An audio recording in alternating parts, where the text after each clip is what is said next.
Hello, David here, and the project for today is making a thin crust pizza. I haven't made a thin crust pizza probably since I was 10 years old, and I made one of those Chef Boyardee box package pizzas, which didn't come out very good. But I'm having a block party tonight. The neighbors are coming over, and I thought I'd make a thin crust pizza. All I have are deep dish pizza recipes because that's all I make. If you follow my channel, it's loaded with my my deep dish pizza recipes, and being from Chicago, that's pretty much all I eat in the way of pizzas. Unless I want something quick, I'll get one of those Costco pizzas. My grandsons love them. But anyway, I just got out of surgery. I'm not myself really, and I'm just doing this quick video. Oh, shout out to my anesthesiologist, Kevin. He's interested in starting a YouTube channel. Oh yeah, here's my prep stuff. That really cleans you out. But Kevin, yeah, take note, Kevin. And Kevin, contact me if you have any questions about starting your channel. Another shout out to my friend Mike. Mike told me do not use your dough recipe from deep dish pizza for making a thin crust. So Mike was kind enough to send me a recipe, and he sent it to me within like a minute after I messaged him. I really appreciate that. And I told Mike I wasn't going to use his last name in case I totally blow this recipe.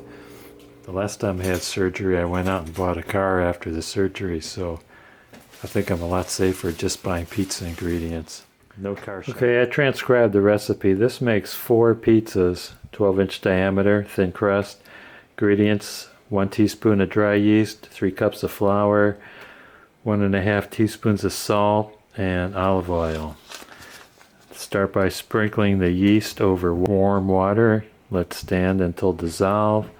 Toss flour and salt together and stir in the dissolved yeast using a wooden spoon or fingers until the dough is stiff. Knead the dough on a flour board for 5 to 10 minutes. Flour is needed to prevent sticking. Dough should be smooth and elastic. Set dough in a lightly oiled bowl. Cover the ball of dough with oil lightly. Cover the bowl until the yeast doubles in volume. That's going to take about 1.5 hours. Punch down the dough and divide into a number of portions as needed. Place dough balls on a lightly oiled baking sheet. Cover with plastic. Press directly against the dough. Refrigerate until the dough is roughly doubles in bulk. That's going to take 12 to 24 hours. Punch the dough down and press it down into or roll it down into your pan and continue with the recipe. Whoops, I missed the ingredient: 1 cup of warm water. I'll put the ingredients in the description below.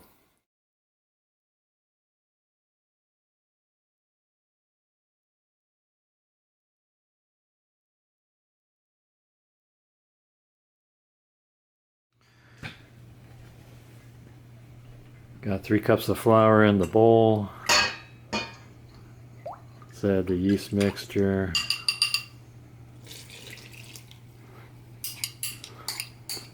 I'm not going to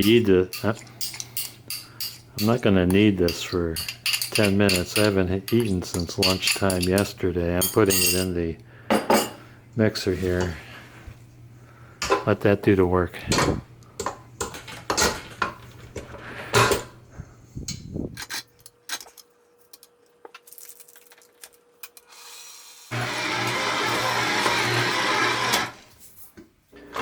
Okay, it's been an hour and a half. The dough has risen, and I'm going to punch it down. I'm going to divide it into 4 separate balls.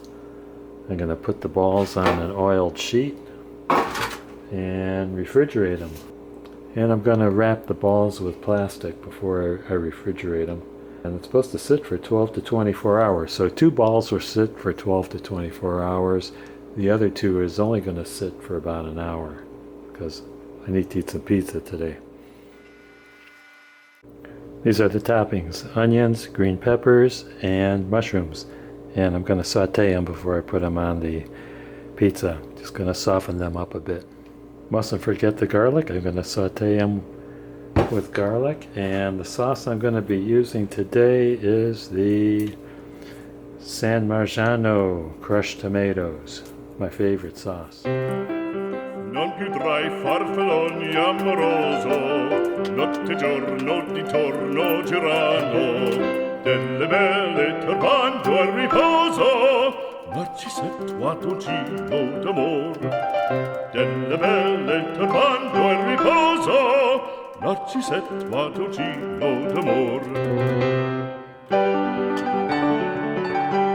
Non più avrai questi bei panacchini, quel cappello leggero galante, quella chioma, quell'aria brillante, quel vermiglio d'onesco color, quel vermiglio d'onesco color.